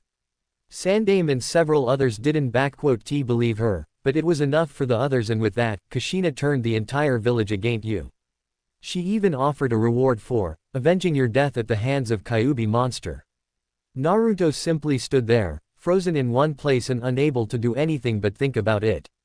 His own mother, not only had she abandoned him, but she went as far as to persuade the entirety of his village to start hunting him down. She even offered to pay money for killing her very own blood and son. It now explained to Naruto why the entirety of Konoha had not just hated him, but also hurt him so much, why there were the beatings, fox hunts and more. Now it made sense to him, and it only made Naruto hate his mother even more than before. Kurama saw how her favorite blonde was starting to slip into more of anger again, her eyes looking at him with great sadness and sympathy, before she spoke up. So, Yondaime, and how would you know all of that? I remember that little meeting well, but how did you know about it? Kurama asked an obvious question. Kyuubi, I thought out of all the Biju you were the most intelligent and intellectual, or were Mito Uzumaki notes wrong? Minato smirked a little, when he saw Kyuubi's look of surprise. Just like you, I had been watching over both of my sons and I know what had been happening, since Naruto was on that council meeting with Menma in hands of Kushina. I merely stayed away from your sight, which I have to admit, wasn't all that easy. Kurama simply huffed and turned away theatrically, while Minato turned back to speak to his son. Naruto, I know how angry you and you have every right to be furious. However, I want you to forget about it, to let it go. What? How can you ask of me to do such a thing, Dad? Konoha, all of my friends, you saw how badly they treated me, how they just spit on me and hurt me, and you want me to let it all go. Do you even know what it's like to? Naruto ranted at his father, who had interrupted him. I know how you feel, because I myself have been in your shoes, son. Naruto immediately stopped, looking with shock at his father. I know how you feel and what it feels like, to be left by your mother, abandoned by those that should be protecting you. Believe me, Naruto, I know how it feels like, because I had went through it myself when I was your age, when I found who my parents really were. Why you mean, wait, why you said that, why your mother had sent me here and the letter? Naruto had finally put the dots together. Ba-chan. Yeah, my mother, Tsunade Senju, had also abandoned me when I was an infant. Minato confirmed what Tsunade had written to Naruto. Not long after my father's death, she left me in the orphanage and disappeared. I only learned the truth when I was your age from Jiraiya, and I was furious, angrier than I had ever been. I had tracked her down and confronted her about it, but in my rage and anger I did not even realize that in my obsessive pursuit for answers, I had cost my teammates, my best friends, their lives on the mission. It opened up my eyes and revealed to me a simple truth. Rage and anger over the past will not save you, but destroy you and all that you hold dear today. I had to let go of the anger, and while it had taken a long time, my mother and I had reconciled and I forgave her. Why are you telling me this, Dad? Do you want me to what? Go back to Konoha and forget all those accusations and bad things that had happened to me? To be the same happy-go-lucky doby they all see me as? I have been banished, and if I return, I am a dead man walking then. Naruto shouted at him, with Minato taking it all in. No, Naruto, I am not asking you of that. What Konoha, Sandaime, Jiraiya, Kushina and all of the other have done to you is something I doubt even Sage of Six Paths could forgive. Minato shook his head. I do not ask you to forget it all and forgive them, no. All I am asking of you is to let go of this hatred that is inside of you, quell down your fury and move on with your life. What happened to you is wrong and atrocious, true, but let it not change who you really are and what you want to become. Naruto had seemingly calmed down and looked carefully at his father. I had once hoped that either you or Menma would become Hokage, but after all that I've seen through your eyes and what had happened, I realize that this hope is beyond me now. However, what my real desire and wish was is for my son to find his own way in life, to build his own life, free of chains of anger and rage, to be happy with those closest to him and not let his past control him. That is what I ask of you, Naruto, build your own life, but do not let the anger pave your way. Leave behind Konoha and all the nightmares it inflicted upon you, and walk towards the brighter future with no strings attached. My mother had entrusted you with the legacies of both Uzumaki and Senju, and I know that you put it to great use. So, can you do this for me, to live a life free of anger on Konoha? Naruto had listened to his father well and contemplated all that he had heard from him. And, as much as he had wanted to disagree with him because of his fury, his father was right.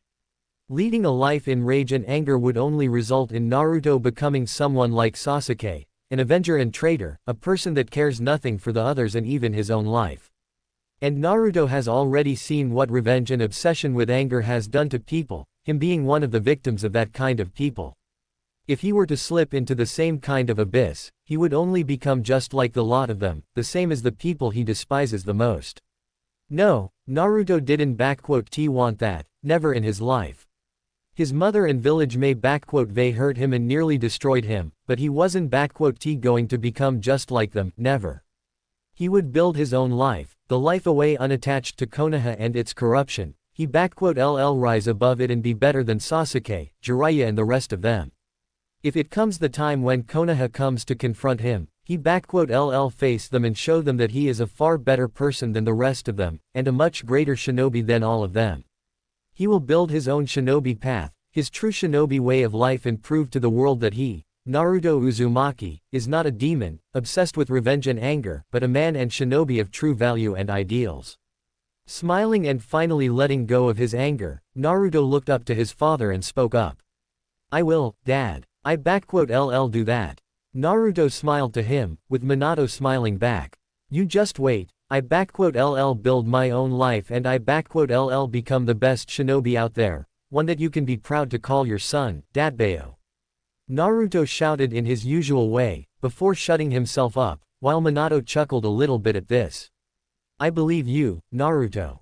And I have faith in you. Minato said truthfully to Naruto, embracing his son in a fatherly hug. And I am already proud of you, more proud than I could ever be. I'll be looking after you, Naruto. Minato began to dissipate, drawing Naruto to tears and shock. Don't worry, since the seal hasn't been broken, and you haven't unleashed the eight-tailed, I will remain in here for a time being, in case the fuzzball decides to try anything funny. Oi, who do you call a fuzzball? I am an intelligent and culturally attuned kitsune, you blonde monkey. Kurama shouted in indignation. Your great-grandparents were often at awe at how intellectual I am, especially that great-grandfather of yours. He even had asked me for help with that gambling of his. Hey, I believe you. Minato simply chuckled to her, before turning back to Naruto. Naruto, take care of yourself. We meet again someday. I will, and thank you, father. Naruto smiled through tears to him, as Minato dissipated, leaving his son with a renewed vigor and inner fire burning within him with greater brightness than ever. Flashback end. Present day. That day had changed Naruto's life in more ways than one and had paved the way for the young blonde's path forward. He left behind him his hatred for Konoha and any notion for revenge for them, breaking free of it all and unleashing his soul for the endless possibilities of the world. Don't get him wrong, what Konoha and Kushina had done to him will not be forgotten or forgiven, and there was anger about it all in Naruto, but it would never be the guiding force behind him, oh no. Now he had much different drive for life and growing stronger, to protect his true friends and family. His father had opened his eyes to it, and Naruto will forever be grateful to him for this, because in the end of it all, were it not for his words, he wouldn't have Kurama, Yugito, Matabi, Yusaka and Masamune. So, instead of letting his anger sip through him, Naruto pushed it away and simply looked at the Konoha shinobi and spoke up. Protect him. Is he a babe, that needs to be fed and changed from his diapers? Naruto could clearly see anger in the eyes of his biological mother. If memory serves me correctly, he is about 21 years old, a grown man by all standards. A shame that Naruto did not live to that age. That brought a surprise reaction from everyone, especially from Kakashi, Hinata, Kurenai, Sasuke, Sakura and Kushina. You knew Naruto? Kushina asked of Hanzo in a surprisingly quiet and even desperate voice. Why you knew my son? Bullshit, how come you could knew of the Dobi? I mean, he has been dead for over 6 years now or close to that. Kiba barked out, ignoring the glares from Hinata and Kurenai. And he was banished over 7 years ago, was he not? Naruto asked of them. They met in Land of Sand, not long before his death. A true tragedy, such a good-natured boy, with so much light and hopes, all crushed by the people he considered his friends and comrades.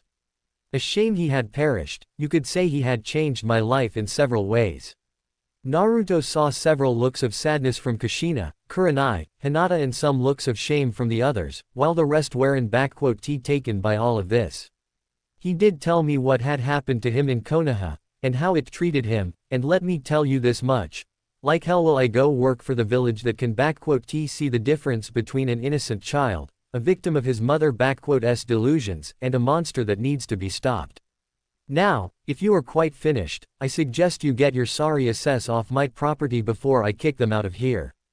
And tell that perverted frog of a Sannin to stop hiding. I could smell his stench from Kumo. Naruto glared at the tree, from which hopped out Jiraiya, slightly older looking, but also considerably more annoyed at what Hanzo had told him. You have quite a foul mouth, Eren tu. Do you even know who you just insulted? Jiraiya said in a prideful manner. I am the sage of Mount Myoboku, the wet dream of all ladies from east to west and I don't give a damn.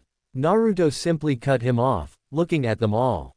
Now, you said what you want, or is there another reason why are you here? Hanzo-san, please reconsider. Konoha council is ready to offer you a very substantial reward for your services in money, and you will also be granted a compound of your own for you and your family within Konoha wall.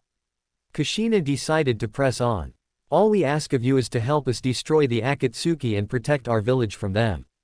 In return, in addition to all of the above, you LL be granted a citizenship of Konoha, status of Jonin and more. You LL even be permitted to become a shinobi of Konoha and even be recognized as a head of your own clan, when you decide to establish one. In other words, you want me to come to Konoha and destroy Akatsuki, and in return, I LL be what? Made into one of your Jonins, with compound and rights of a clan head. Naruto raised an eyebrow at them all, with Kushina and Jiraiya nodding to him. Do you take me for an idiot? I know that your village has seen its better days and that Iwa and Kumo are eyeing up for a rematch for the past wars, not to mention your alliance with Suna is long over and they are with Iwa and Kiri. And let not forget that there is also the issue of Otogakur and Orochimaru still being at large after so many years after the invasion. Even with all the clans, talented shinobi, sanins, former and current Jinchuriki of Kyuubi, Konoha Dosen T stand a chance if all those forces decided to descend upon you all. And your solution to this problem? Start recruiting ronins, shinobi without a crime record and any allegiances to other villages, mercenaries and hired blades, people that have seen blood and tasted war. And right at the top of that list is me, the man with the list of killed enemies ranging from a tyrant Oda Nobunaga to Jinchuriki of Five Tails and his beast. None of the Konoha shinobi had retorted otherwise, knowing that all of what Hanzo Hattori has said was true. Konoha really was in a desperate position, having lost not only one of its Jinchuriki, but now being literally surrounded from all sides by its enemies, all eyeing up for a rematch. According to Anbu intelligence, a new war might happen in between 2 to 4 years from now on and Konoha needed desperately to gain back its prestige and power. Having lost almost the entirety of Uchiha clan had greatly diminished the power of Konoha initially, and even if Sasuke were to breed with women now, Konoha wouldn't have any Sharingan users capable of fighting any time soon, not in 12 years at minimum. They needed strong and powerful shinobi now, and no matter how talented and promising today generations were, nothing beat an experienced veteran of war and battles. And out of everyone out there, Hanzo was at the top of the list, with skill set, experience, expertise and proficiency in so many areas of shinobi arts, that he was seen like a second coming of Tobirama Senju no less. If he were to join Konoha, Iwa and Kumo would immediately back down, and Suna with Kiri would be far more open to negotiations, given the fact of Hanzo's close ties with Mizukage and Kazekage. And all the while Hanzo talked, Hinata Hyuga looked very closely at the man, unable to turn her gaze away from him. She couldn't explain it in any way, but something seemed strangely familiar and so close to her that she couldn't even put her mind to it. It was like Hinata was looking at the closest person from her past that suddenly appeared, only he looked completely and utterly different from before, but the feelings, it was just as if she was once again looking at him. Putting a little faith in her heart and feelings, she activated her Byakugan and looked closely at Hanzo. Hyuga clan was known for their ability to see chakra clearly, but also to remember its signature, its uniqueness and distinguish from all the others. And now, Hinata, who had spent years looking and following her love, the boy that gave her the courage to go forward, widened her eyes at see his chakra and words escaped her lips. She couldn't believe her own eyes, as her Naruto Uzumaki stood right in front of them all. En Naruto K-kun, those words had drawn the universal attention from everyone, with looks of confusion and surprise on everyone, including Hanzo. En Naruto-kun, it really is you, why you are alive and you are here. Why you are Hanzo Hattori. Had Naruto not mastered the ability to control his emotions, he would widened his eyes at this, while all of Konoha shinobi were flabbergasted at what Hinata had said just now. What? Naruto is Hanzo. Hinata, what are you blabbering about? How can that dead monster be the man that stands right here? Sakura shrieked at Hinata's statement. Naruto Baka had those messy blonde hair, that hideous orange jumpsuit and couldn't sit idly for a bloody second. Hell, had he been Naruto, he wouldn't think twice and ask me for a date, for crying out loud. Yeah, I have to agree with Sakura on this one, Hinata. Naruto was a total idiot and this guy looks much more like someone who knows his stuff. Tenten added up, looking at Hanzo. Heck, that guy has the specially crafted Ronin armor from Tetsu no Kuni on him and 2 chakra katanas on him. Our Naruto didn't T even know how to use a kunai properly. Wow, I know I was bad, but that was just cold, Tenten. Naruto thought to himself for a second, before turning his gaze back to Hinata. Still, I should They remembered that those of Hyuga clan are capable of identifying a shinobi by his chakra signature, and given the fact of Hinata observing me for years, she must They been able to recognize me. Damn it, let S hope that Neji doesn't T get any ideas, or Akamaru here doesn't T recognize me by scent, oh no. Tenten, I wouldn't be so sure, to be honest with you, Shikamaru suddenly spoke up. Clan Hyuga is known for their Byakugan, and through it they can identify anyone whom they know, even if he has changed his looks. And we all know here that Hinata here has spent a long time looking at Naruto, so. Pardon me, but you do realize that I am still here. Naruto drew back their attention. I don't T know what this all about me being your dead friend or something, but here is my final word, get out of here, or Akatsuki will be the last thing you LL worrying about here. Hanzo already put his hand upon the blade and everyone got into the fighting position again. And no, please, Naruto-kun, Hinata had tried to plead to him, but she was cut off by him. For the love of, girl, you are mistaken. I am not your. It really is you, Naruto. Suddenly, came the voice of Neji Hyuga, his Byakugan showing fully as he looked at Naruto. Hinata-sama is correct. The man before us is Naruto Uzumaki, not Hanzo Hattori. During the Chunin exams, I have memorized your chakra signature and I could never forget it, so don't T try to deny it, Naruto.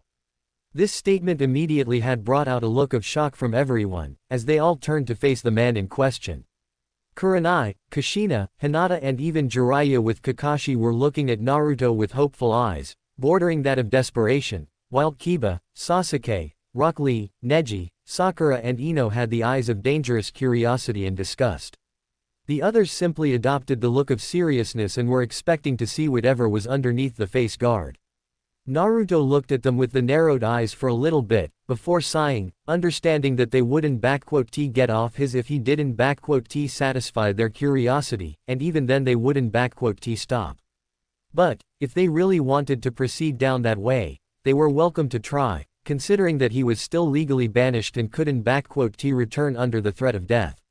For once, he was actually glad that Council of Konoha had done as it did. Pulling his hand away from the blade, he raised it up to his face guard and pulled it down. Everyone looked in shock and surprise at seeing the new face of their former comrade and now banished Konoha shinobi. No longer any fatness was visible upon it, whiskers were gone without a trace, while sharpness has been visible upon Naruto's face. It was no longer the face of an idiotic knuckle-headed blonde Naruto Uzumaki, but a face of a truly grown-up handsome man and a shinobi that could put to shame many. While not verbally, mentally Tenten, Ino and even Sakura had to admit that this new look of Naruto was not just good, but dashing and gorgeous, even if they would never publicly say it. Sasuke, Kiba, Neji, Rock Lee, Sakura and Tenten looked with shock, but also with the immediate scowl, followed by Asuma and Might Guy. The looks of shock and surprise came over faces of Kushina, Jiraiya, Hinata and most prominently, Kurenai, who couldn't T even hold back her tears at seeing him. Deciding to finally break the silence, Naruto spoke up. Neji, just for the clarification, Hanzo Hattori is Naruto Uzumaki. I didn't T impersonate him, but created him from the scratch, though now I am starting to think I was a bit too good at this.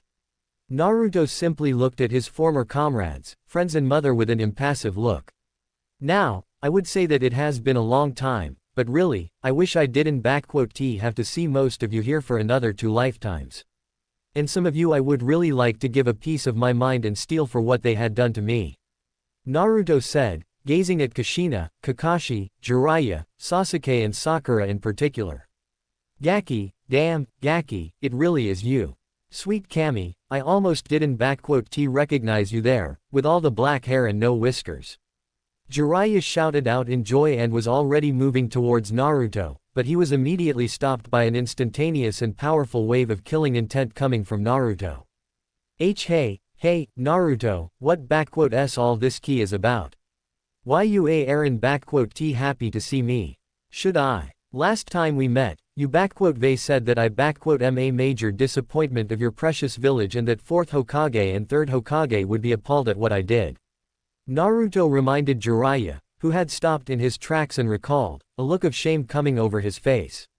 I guess my godfather would know better, considering that he trained the same 4th Hokage, aka Minato Namikaze, my father.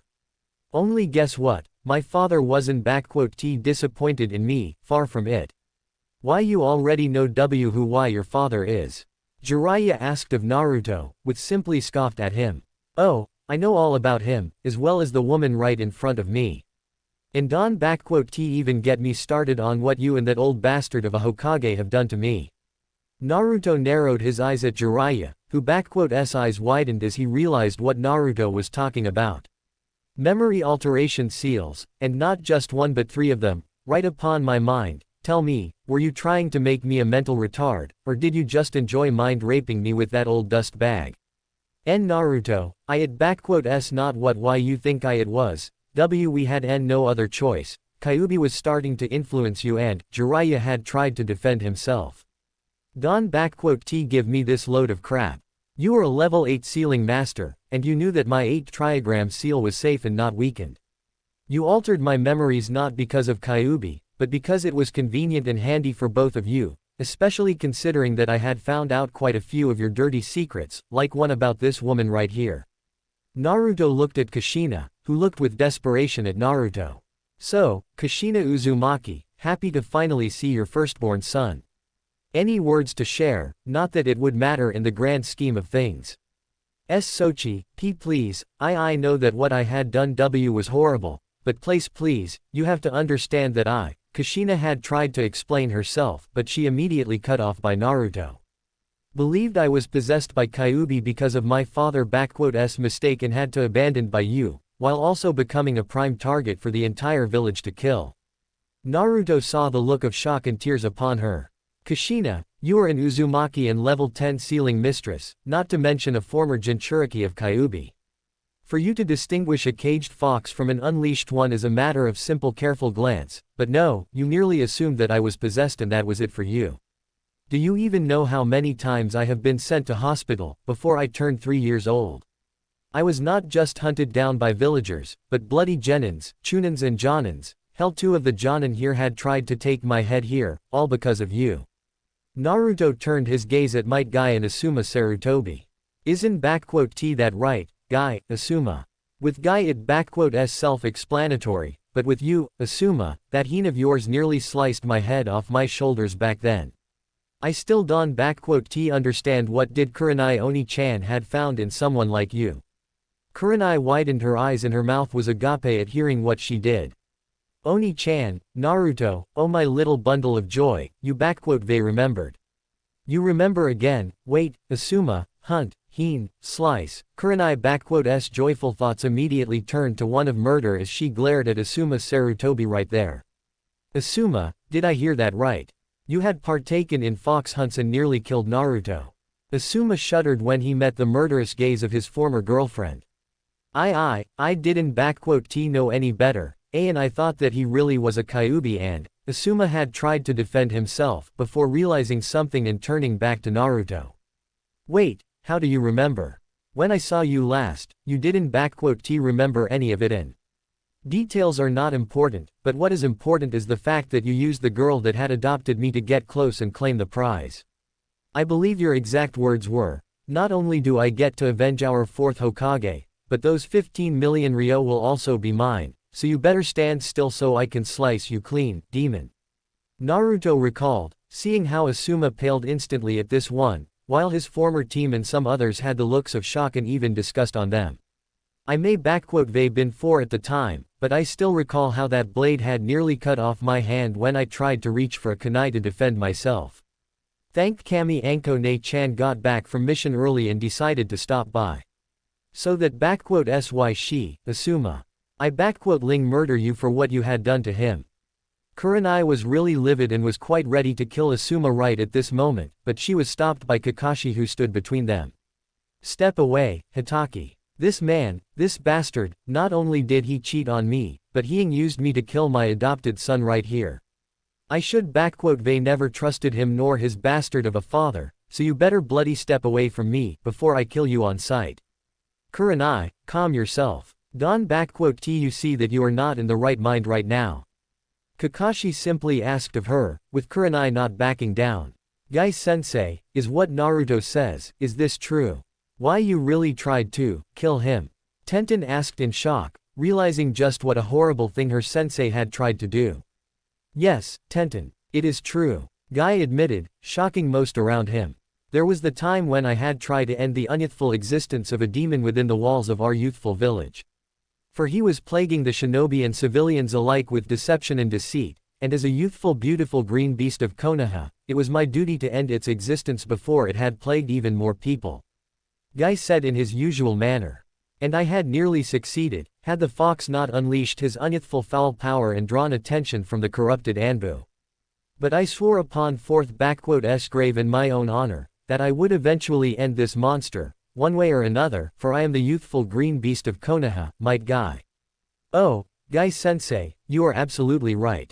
Naruto had always used foul play and cheated, so he must be a true unyouthful demon. Let us vanquish him together, and if I fail I shall do 10,000 push-ups with just one pinky and 100 laps around Land of Fire. Rock Lee immediately agreed with his sensei, which drew shocked expressions from Tenten, Kurenai, Hinata and some others. Well, if you wish, I welcome you two to try. Only you LL have to be running those laps in hell, Lee, because if you attack me, I LL be more than happy to send you straight in there. Naruto warned him and the others, turning to Kurenai. And Kurenai Oni-chan, while I would enjoy you killing this guy right here, best not to do it. I wouldn't want to see you or Anko-ne-chan becoming Nuke Nin for no good reason. Better if I take his head off, if you do not mind. One be the first Sarutobi I killed, nor a first Konoha shinobi. Naruto let out a dry chuckle, seeing the shock and a bit of fear in the eyes of his former comrades. Naruto, had I not known you, I would assumed you were threatening us here. Kakashi suddenly spoke up to him. You know that making such baseless threats is really showing off your unintelligence, right? After all, even if you had left the village, no true Konoha shinobi would kill his own kind, even if he was under a different name. And I know that you are not a murderer, Naruto. And who said anything about it being baseless threats, Hitaki? Naruto asked him with a deadpan voice. I have been banished, all of my property and money stolen because of false charges, the people I thought were friends turned on me in a blink of an eye, not to mention that I received more injuries and been closer to death within Konoha more times than I was out in the field. And did I mention how my mind was altered just so I could stay docile dumb knucklehead? By all accounts and means, I got more reasons to wish death upon Konoha than Madara and 3rd Tsuchikage combined. And as for that last part of yours, 3 years ago, on borders between Land of Wind and Land of Stone, a group of Konoha shinobi numbering 27 Chunin and Jonin had been tasked with intercepting Kazekage and his escort, preventing the talks between him and Tsuchikage from happening. The orders were to either stall, or to kill on sight. Nobody returned and 5 days later, their bodies were brought back on a cart by a villager from Land of Rivers, whom I paid good money to get their bodies back to their families, along with a warning, remember. Naruto let out a small smirk at a sight of shock coming over most of the shinobi out here, who realized that he was the man behind the infamous River S massacre, one of the worst recent defeats of Konoha, when all participating shinobi were brought back, all dead, brutally murdered and some barely even recognizable. It was assumed at first that this was the work of Akatsuki, someone like Itachi Uchiha, or it was a team of Kiri S Anbu. But, to hear that Naruto Uzumaki, who had always sprouted around that he was going to become a Hokage and was considered to be the dead last of their generation, had actually gone and killed all of them, his fellow village S shinobi, in cold blood and without mercy, it was a hard pill to swallow, and many couldn't even believe it to be true. Dobi, do you expect us here to believe you? It is common knowledge that it was my brother who had killed them back there, having taken a contract from Kazekage. Sasuke retorted to Naruto. You may look different, but you are nothing more but a dead last, whom you LL always be, no matter what. Yeah, Sasuke-kun is right. You are just an annoying little pest that can compete with real shinobi like us here. You probably just changed your looks so that you can look cooler and try to get me to fall for you, but it won't work. Sakura shouted at Naruto, who looked at her with a, "Are you shitting me?" look. Good Kami, was I really that dumb to have a crush on? Oh, right, I was that dumb. Naruto mentally sighed before speaking up. Sakura, I don't know what has given you that idea, but let me assure you of something. They traveled all over the elemental nations for over 7 years and have seen many, many beautiful women and girls, and compared to them, you are like those frogs Kasama Sanin here fantasizes about in his sleep. And as for the change in looks, I have an S-rank nuke nin organization after my head, plus you Konoha idiots wouldn't let me live in peace, not to bloody mention me holding a Kyuubi inside me, so I needed to make a couple of changes, in order to survive and not become a prime target for all world to take. So, those reports from Gaara, Tamari and Kankuro about your death at the hands of Suna S nuke nins were false. But they brought back your corpse. Lady Tsunade and Shizune personally have examined it and confirmed it was you. Shikamaru stated to Naruto in shock, who merely smirked. We had mourned your death, Naruto. We buried your body and Konoha was had the biggest celebrations since its founding, which lasted for 2 days without end, I hear. Naruto added up. As for that corpse, you would be bloody surprised what a dead blonde genin of my age, a skilled Iryo nin and a special seal can be used for. Gaara was more than happy to provide for the first 2, while the last I done on my own. What better way to disappear than to die? And after that, it was only a matter of dyeing my hair black, since it s the most common color on the planet for hair, changing the hairdo, and getting rid of whiskers through a very precise and a little bit discomforting operation, but damn if it was worth it. What a drag, you clever bastard, to think that Choji and I were crying over a fake corpse. Do you even know how bloody painful it was for us all? Hinata, Kurenai-sensei, Anko, your mother you they broken so many hearts with that stunt. Hell, Lady Tsunade and Shizune were openly crying over that damn coffin during the procession. Have you thought about what it would do to us? Shikamaru screamed at him. We know what we said was wrong on many levels, and we were sorry, but that was just cruel and horrible.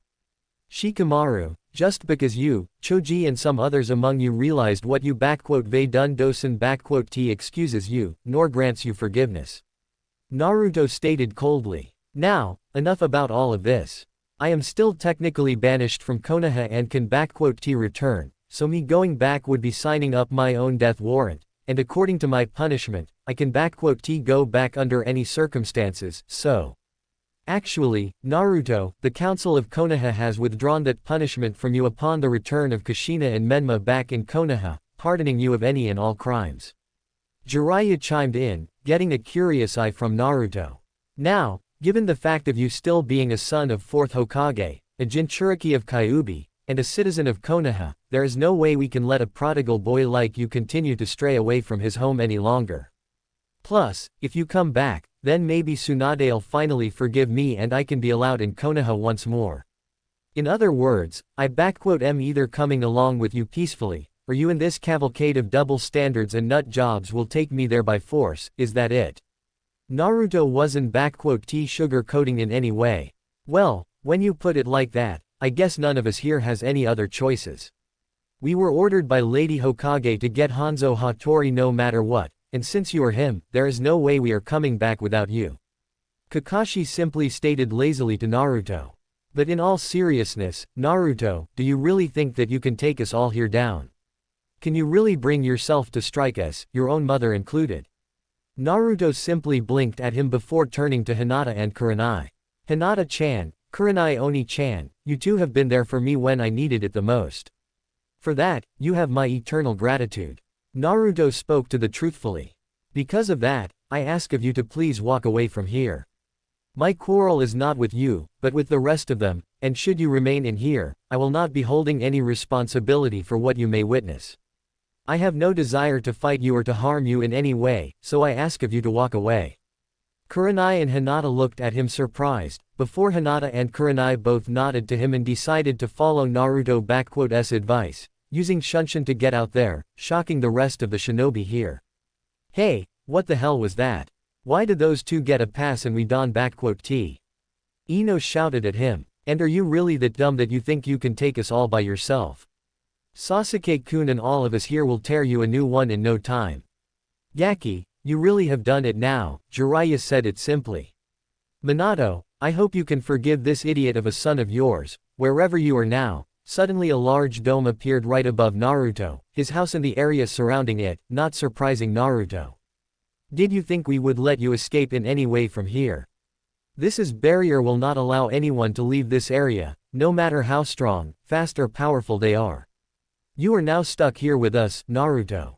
Best if you surrender now, before it becomes ugly. Kasama Sanin, do you think I wasn't counting on this? Naruto asked of him in a dangerously calm way, placing his hand on his left katana and taking out. You think that I am stuck here with you? No, it's a complete opposite. Naruto put S on his face guard and readies his katana. It's you who are stuck here with me. And with a flash of black and red, the battle starts.